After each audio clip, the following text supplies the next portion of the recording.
So the Steelcase Think Series V1 chair, what do I think about it? How good is it? And will it be a fit for you in your home or business or something? Well, the chair is from Steelcase, so it's got some quality to it.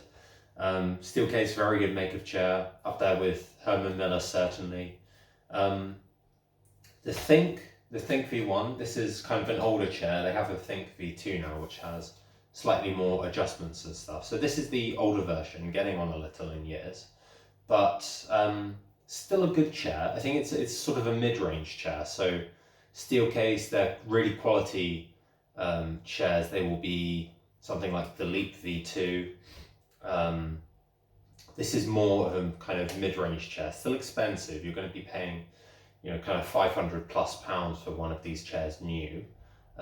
Used will depend on the market you are in. Here in the UK, you can get one for maybe £100. And so what are you kind of getting for that in terms of quality, in terms of adjustments, in terms of feel for the chair? How actually is it? Well, it's a comfortable chair. It'll certainly be better than, any kind of office chair that you would normally be using, which isn't saying much because most of them are downright terrible. But so let me walk you through the adjustments first of all. So you'll notice first of all that it's got this kind of, this sort of got a mesh back, so it means it's kind of breathable, but with these kind of wire support. So that gives it some rigidity, but some sort of flex, because you can kind of press your body weight up against the wires and it will hold you to a certain degree. You have a lumbar support at the back here to kind of adjust up and down, which is nice. It adds a bit of pressure, not too much. It's okay for a lumbar support, I think, but compared to kind of other brands, I do find it a bit lacking. One thing that does kind of annoy me a lot on this model is that sometimes the lumbar support can kind of get stuck behind one of these wires, and so if you're trying to raise it, say it gets like stuck behind the bottom and you can't like raise it because that wire will be in here and you're trying to raise it. I've noticed that problem with other Steelcase Think chairs, as I've sort of had a couple of them, and on a few of them it was like that, so that can be an annoyance. You've got the armrests on this one. I think there are other models available. On this one they just go up and down. Kind of lacking adjustability really. I would like them to go, maybe side to side. I know on the newer Think V2, it does come with that option as armrests. Very kind of hard plastic, not particularly soft or anything, but not uncomfortable. They're not, they're not like solid or anything. It's not cold. They're okay for armrests. They'll kind of do, I would say. So, kind of all right. So the armrest is one thing. This model is the kind of stool variation. That's why you've got this kind of metal stool down here. So just ignore that. Your model won't normally have that. You have a seat depth adjustment here, so you can adjust the seat depth. I'm about 6 foot, and for me, it's kind of, I would need it to be right on the edge really in terms of my height to get that kind of clearance. So if you're taller than 6 feet, I would say this definitely isn't a chair for you. I would say even for me, it's kind of pushing it, since if you're any taller than me, the kind of back would, start to be very probably unsupportive. It wouldn't reach up, towards your shoulders, which is, where you might like it. So for, people probably like 5'6" or something, around kind of more average height, I'm sure this would be a really nice chair. For me, I think overall, I'll get to that later, but I think overall this is not really my favourite chair. I think it's probably a bit too overpriced for what you would be getting. But let's kind of complete all the adjustments and stuff. So you've got this kind of knob here. What that'll do is adjust kind of the tension. You don't have a direct tension adjustment. You kind of just have these various settings using this to adjust. So at the moment I can recline fully. If I push this one step forward, I can still recline, but it sort of adds an extra, it makes it a bit harder to recline on the back. I think it's labelled as an extra sort of 20% more, firmer on the backrest, being able to recline. It's still a 4 range of motion. If you put it up another click, that'll stop you halfway. So it stops me just about there, and then full up, so there's 4 settings. This the 4th one is kind of full tilt lock. So just locked in place. If you want to kind of stay seated, you don't want to recline, you can put it on that setting and that will, kind of be fine for you.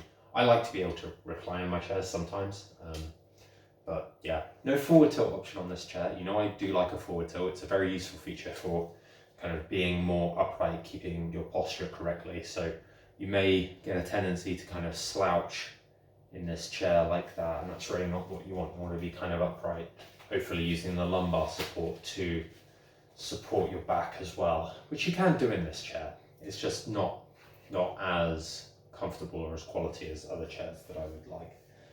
So no adjustments over on this side, and then you just got a height adjustment here to go, so up and down, which is perfectly fine really. So your chair will go lower than this because this is the store variation. It sort of only goes down to a certain point, which is not terribly helpful. So it can go like all the way up here, which is very kind of scary on a kind of kitchen floor, which I've got. I would not recommend that.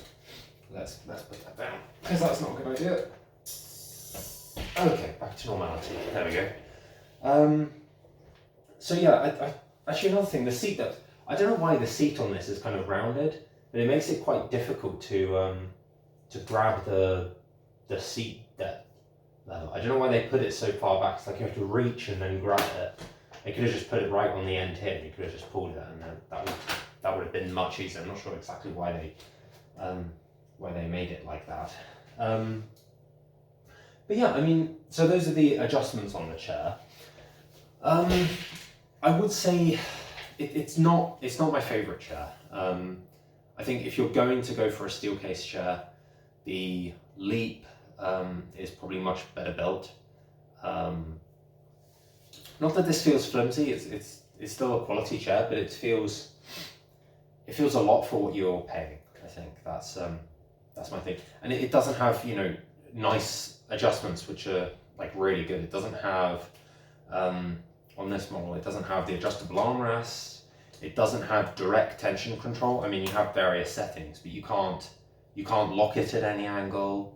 In terms of the recline, you can't adjust the recline sensitivity, except the one setting which puts it at sort of slightly more recline. So that's a big downside. No forward tilt. That's a big downside. I like having that, being able to be in a more upright position. I mean, this chair is upright actually. To be honest, like it's not. Some chairs, when they have no forward tilt option, they're like this is your standard seating position. It's like I would like the option to go this and a bit further, but this is fairly upright for a chair that doesn't have a forward tilt actually, which is kind of nice. But yeah. So I would like some more of those adjustments. I think, based on what you're paying, because it's a quality chair, but yeah, lacking on the adjustment side. What other chairs could you get aside from this? I'll say, and I'll keep saying again, that I think the Hayworth Zodi is a really, really quality chair. Very nice adjustments, forward tilt, adjustable armrests, lumbar support, just a very nice feel of the chair.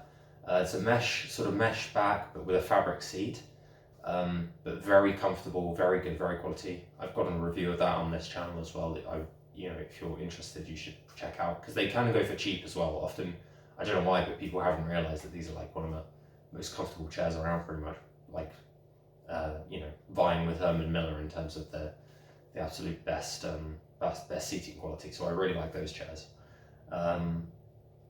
Yeah, I mean, anything by Herman Miller would probably be a better bet in terms of a mirror or air on a cell is a really nice chair. The Herman Miller cell, I'm planning on getting a review of that up soon, because that is a really nice chair. I have one.